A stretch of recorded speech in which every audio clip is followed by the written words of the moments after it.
voy a hablar de lo que considero una de las grandes deudas que dejó la reforma al Estado en México y que a pesar de los esfuerzos realizados durante los últimos 20 años en dicha materia, los resultados no han sido los esperados. Me refiero a lo que concierne en materia de cultura política y educación cívica. Parece ser que en los últimos años se ha gestado una suerte de resignación respecto a las disparidades que existen entre el orden político jurídico que da vida a la democracia y el orden cultural y social que no termina por elevarse a la altura de dichos cambios. La democracia mexicana, débil, sobrevive como si se hubiese adaptado a vivir con lo mínimo, y sin embargo este no es un motivo para que abandonemos dicha materia y dejemos las cosas tal y como están. El Estado sigue teniendo una deuda en materia de educación cívica, y no es porque este tema no se incluya dentro de su agenda o no se incluya dentro de sus políticas, es porque no ha generado realmente los mecanismos eficaces para que la impartición de una educación cívica dentro de los planes de estudio de educación básica tenga repercusiones en los individuos a futuro. Tenemos que México durante muchos años vivió un régimen de partido único, un régimen autoritario, un autoritarismo flexible porque en los primeros años no fue necesario el uso de la coerción física. La unidad nacional se logró a través de una ideología nacionalista revolucionaria en la cual el partido en el poder, en ese entonces el Partido Nacional Revolucionario, posteriormente PRI, hacía un llamado a la unidad nacional y a dejar todas las ideologías a un lado. Todos éramos mexicanos y todos éramos iguales, y eso era lo que importaba. Todos éramos hijos de una misma madre, la madre patria. Viniendo de un periodo revolucionario, de un periodo de muerte, de inestabilidad, evidentemente este discurso logró lo que se proponía. Y durante muchos años el PRI cooptó a grupos obreros, a grupos agrarios, a grupos ferrocarrileros y cualquier otro grupo que disintiera con el poder, a través de prebendas y beneficios económicos que durante mucho tiempo los mantuvieron inactivos. Sin embargo, a raíz de los cambios en la población, como un mayor índice de alfabetización, el crecimiento de una clase media y las crisis económicas que devinieron, lograron que cada vez se pugnara más por un régimen abierto, democrático, y un punto crucial para esto fue la represión del movimiento estudiantil en 1968. Es un antes porque fue uno de los momentos de autoritarismo y represión más representativos dentro de la historia del PRI. Sin embargo, no fue suficiente porque el régimen logró mantenerse vigente algunos años más y fue gracias a las crisis económicas severas en los gobiernos de López Portillo y de la Madrid que finalmente se logró empezar a dar apertura a la democracia. Tenemos que durante el periodo posrevolucionario al periodo neoliberal, esta ideología de nacionalismo revolucionario se impartía directamente en las clases de educación primaria. Y es que se hizo un concepto en torno a la ciudadanía como sinónimo de nacionalidad. El ciudadano no era un ser activo, un ser que se inmiscuía en la política del país. El ciudadano era aquel que nacía en México. Y tenemos que se difuminó esta línea divisoria entre lo privado y lo público. Esto hizo mucho daño porque a pesar de que la educación cívica se incluyó relativamente dentro de los planes y programas de estudio, se impartía desde un enfoque nacionalista, desde un enfoque paternalista, desde un enfoque de una historia única y homogénea, donde todos eran mexicanos, todos pensaban igual y el enemigo era el extranjero. Esto definitivamente no abonó para nada al régimen democrático que devendría años más tarde,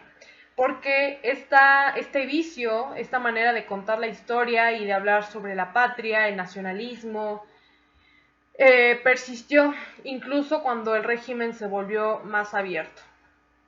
Y tenemos que el día de hoy estos rasgos persisten dentro de la impartición de educación básica y dentro en general del orden constitucional y de las leyes. Por lo tanto, podríamos pensar que el error no se halla en anular estos temas de los planes de estudio, sino que el error se halla en cómo se imparten dichos temas. En un primer momento, tenemos también que la cultura mexicana es bastante autoritaria desde casa. Tenemos familias mexicanas que se erigen bajo una estructura vertical de autoridad en la cual padres y madres están en la punta y son la autoridad máxima. Los hijos o el resto de la familia que conforma dicha organización no son más que participantes inactivos que se adhieren a normas y procesos que ya están preestablecidos por la cabeza del hogar. Y entonces tenemos que no se da un auge a la deliberación, a la discusión o a la negociación de el choque de ideas, sino que el resto de los individuos se apega completamente a lo que la autoridad diga y en caso de desobediencia o desacato, la autoridad procede a imponerse a través de la coerción física. Esto definitivamente choca con cualquier tipo de contenido temático que apele a procesos de aceptación de la diversidad, de solidaridad, de deliberación, de negociación y procesos democráticos que muchos se mencionan dentro de los contenidos de la educación cívica básica. Al mismo tiempo sucede algo similar dentro de la educación. Tenemos que, si bien en la teoría se enseñan todos estos valores, en la práctica se sigue ejerciendo una educación basada en el profesor como ente máximo, como la máxima autoridad, y una educación basada en la coerción, en el castigo, en que si el alumno no realiza las tareas o no realiza un determinado número de actividades bajo determinadas reglas, entonces este es castigado, es calificado de mala manera y esto reproduce estas prácticas de autoritarismo. Los autores mencionan que los procesos de socialización son muchísimo más importantes que la teoría. Y es que la socialización no solamente se aprende a través de escuchar, sino también a través de lo que vivimos en la cotidianidad. Y tenemos que los individuos, o al menos los niños mexicanos, desde pequeños están inmersos en un ambiente completamente autoritario y que esto pesa muchísimo más que cualquier bagaje teórico sobre la democracia que puedan aprender en el día a día. Por otra parte, tenemos que el sistema educativo en general sufre muchísimas deficiencias y por lo tanto la deficiencia en la educación cívica simplemente es una extensión de los tantos problemas que vive el sistema educativo en México. Y en un tercer lugar tenemos que sigue permeando este nacionalismo, es muy imperante este nacionalismo y dentro del orden constitucional e incluso de las leyes como la Ley General de la Educación se parte de la idea de que el ciudadano mexicano actúa en razón de su nacionalidad, en razón de su amor a la patria y no porque sea un ser de acción social, de acción racional que premedite sus actos para un determinado fin y en este caso un beneficio propio más allá de la nación. Y esto es un poco problemático porque al final termina por excluir a todo aquello que no se identifique con esta figura de nacionalismo o con este patriotismo